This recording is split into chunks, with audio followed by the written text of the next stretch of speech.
The lakeside town of Flagstaff, Arizona, had always been a peaceful place: wide blue skies, tall pines guarding the shores, and a calm lake that reflected the world like a mirror. People knew Ethan Walker as the man who could repair anything, from cracked engines to rusted motors. But they never saw the quiet battle he fought inside. After his wife passed away 2 years earlier, his life had shrunk into silence. His wooden cabin by the water felt more like a museum of memories than a home, each room echoing with a warmth that was no longer there. Work had become Ethan's only escape. Fixing things gave him structure, focus, a temporary distraction from the ache that lived inside his chest. The townspeople appreciated him, but no one truly knew him, not anymore. He woke early, worked late, and preferred the company of tools over conversation. The lake, with its gentle waves and slow-moving boats, offered comfort. Sometimes he would sit for hours on the dock, watching the sunlight ripple across the water, wishing he could repair his own broken heart as easily as he fixed everything else. One scorching afternoon, as he repaired a small fishing motor, a commotion erupted at the dock. A wealthy tourist, dressed in expensive clothes completely unsuited for the dusty Arizona heat, stood beside a fancy speedboat that had clearly been pushed harder than it was maintained. "If you're so smart, then fix my boat," the tourist shouted, impatience dripping from every word. Ethan didn't react. He'd seen this type before, people who believed money entitled them to respect. He simply wiped his hands, walked over, and got to work because kindness was his default instinct. The man paced behind him, muttering complaints, but Ethan's hands moved steadily. He examined the engine, tightened bolts, replaced a worn-out belt, and ignored the arrogant comments thrown in his direction. Fixing a machine required calm, not ego. When he finished, the boat started smoothly. The tourist didn't say thank you, he simply waved the money and sped off across the lake. Ethan tucked the cash in his pocket and returned to his truck, his mind already drifting toward the comfort of home. He had no idea the real test of his character awaited him minutes ahead. Driving home through the vast pine forest was usually Ethan's favorite part of the day. The tall trees blocked the harsh sun, and the scent of soil and pine needles filled the air. But that evening, something felt different. The shadows between the trees seemed deeper, heavier. As he rounded a bend, he noticed movement near the roadside, small, uncertain, almost ghost-like. Curious and concerned, he slowed the truck. What he saw made his heart tighten. A tiny figure sat curled at the base of a tree, legs scratched, hair tangled, clothes dusty and torn, her thin arms wrapped around herself for warmth. He stopped the truck and stepped out slowly, not wanting to frighten her. The child looked barely 7 years old. Her skin was pale from exhaustion, her lips dry, and her tiny body looked as if it hadn't seen proper food in days. She wasn't crying, just staring with wide, terrified eyes. Around her neck hung a small medicine pouch, handcrafted, decorated with beads and symbols Ethan didn't recognize but knew were meaningful. "Hey, you're safe. I'm not here to hurt you," he whispered, his voice soft and careful, as if speaking too loudly might break her fragile trust.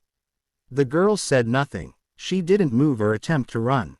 She simply clutched the pouch tighter with her shaky fingers. Ethan knelt in front of her, keeping his distance, giving her space. He recognized the look in her eyes, the same hollow fear he'd once felt when he lost everything. Slowly, he held out his hand, palm open. After several long seconds, she reached up, her tiny hand trembling as she let him help her stand. She was barefoot, her feet bruised and dusty. Ethan wrapped his jacket around her shoulders, and she leaned into the warmth without a word. In the truck, she sat quietly, watching him with her dark, observant eyes. She didn't flinch when he started the engine or when the wind blew through the cracked window. She seemed exhausted yet strangely calm. When they reached his cabin, Ethan carried her inside and offered warm soup, bread, and water. She ate slowly at first, then with surprising hunger, though she never spoke. He gave her clean clothes that belonged to his niece years ago, and she accepted them silently. That night, she fell asleep on the sofa, curled under a thick blanket like a small, fragile bird finally resting. Over the next 4 days, something unexpected happened. The girl began following Ethan everywhere, into the workshop, onto the porch, even along the lakeside path. She never spoke, but her presence carried a strange comfort. She watched him repair motors with intense curiosity, mimicking his gestures with her tiny hands. She swept the floor, handed him tools, and sat beside him during meals. Despite the silence between them, Ethan felt a connection growing, something warm he hadn't felt since his wife died. The child didn't just fill his home, she filled the empty space within him. Ethan soon realized what had changed. In caring for her, feeding her, protecting her, giving her safety, he had rediscovered something he'd lost long ago. Purpose. He found himself waking earlier, cooking better meals, cleaning the cabin with energy he didn't know he still had. For the first time in years, his home felt alive. The little girl's presence was like sunlight breaking through storm clouds. He didn't know where she came from or why she was alone, but he knew one thing with absolute certainty: she needed him. And perhaps, without realizing it, he needed her even more. The fourth morning began in a quiet, golden glow as sunlight crawled over the Arizona mountains. Ethan stood near the stove, preparing a simple breakfast, when the stillness shattered with a deep, echoing knock, 3 heavy strikes that shook the wooden cabin. His heart jumped. No one ever visited this early, or at all. Ayanna, sitting quietly at the small table, stiffened, her dark eyes widening with something between fear and recognition. Ethan wiped his hands on a towel, steadying his breath, and moved toward the door. He had no idea that the moment he opened it, life would shift again. He pulled the door open slowly, half expecting a lost hiker or an impatient fisherman. Instead, 3 Apache women stood on his porch, framed by the rising sun. The sight made him freeze where he stood. The first was an elderly woman with long silver braids and eyes that carried centuries of unspoken stories. Beside her stood a tall warrior-like woman, strong and steady, dressed in traditional woven patterns that marked heritage and pride. The youngest held a small medicine pouch, one identical to the one Ayanna wore from the day he found her.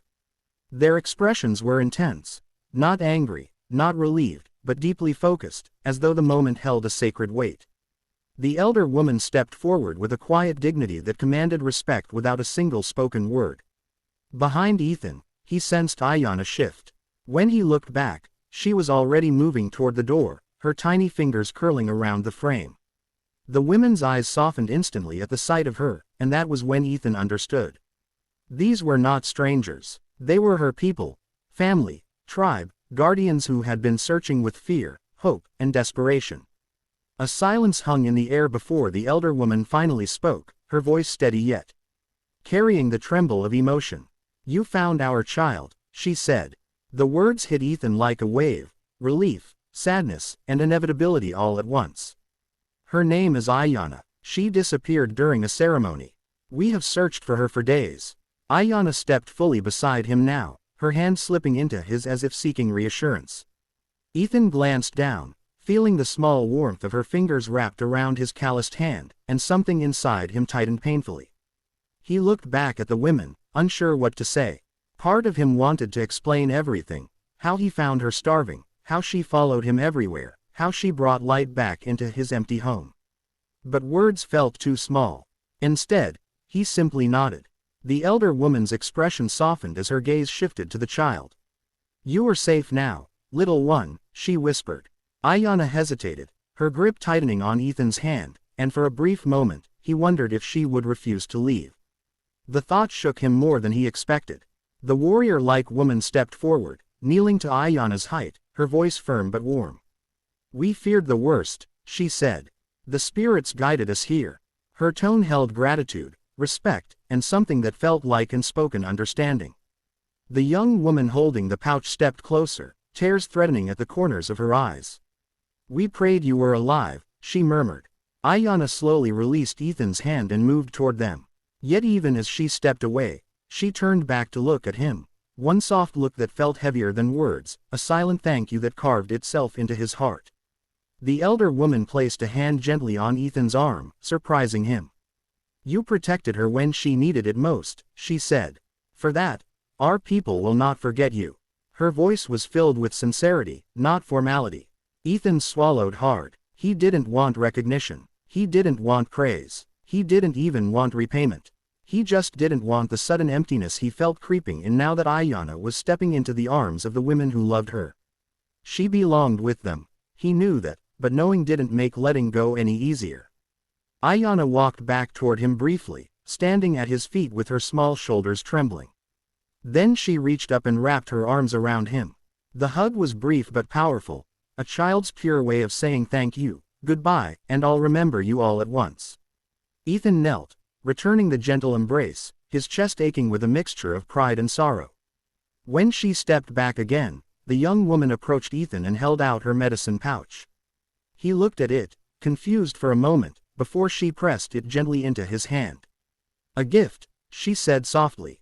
So you will always be part of her story, and she will always be part of yours. Ethan stared at the small pouch, its beads, its tiny feathers, its careful stitching. It felt warm in his palm, as if it carried the child's spirit and gratitude. He didn't know what to say. He didn't know if he even could speak. So he simply nodded, the small gesture carrying all the emotion he couldn't voice. The women turned then, guiding Ayanna down the dirt path away from the cabin, their silhouettes framed by the morning light. As they walked away, Ayanna looked back one last time. She lifted her hand in a small wave, her expression solemn but peaceful. Ethan raised his hand in return, feeling the quiet weight of the moment settle deep inside him. When they finally disappeared into the forest, the world felt different, quieter, heavier, yet strangely brighter. He stood at the doorway for a long time, the medicine pouch still warm in his hand. The cabin behind him felt emptier than it had in days, but he didn't feel alone. Ayanna had left something behind. Not her footsteps, not her presence. She had left purpose, the very thing he thought he'd lost forever. And with that gift, Ethan knew his life would never return to what it once was.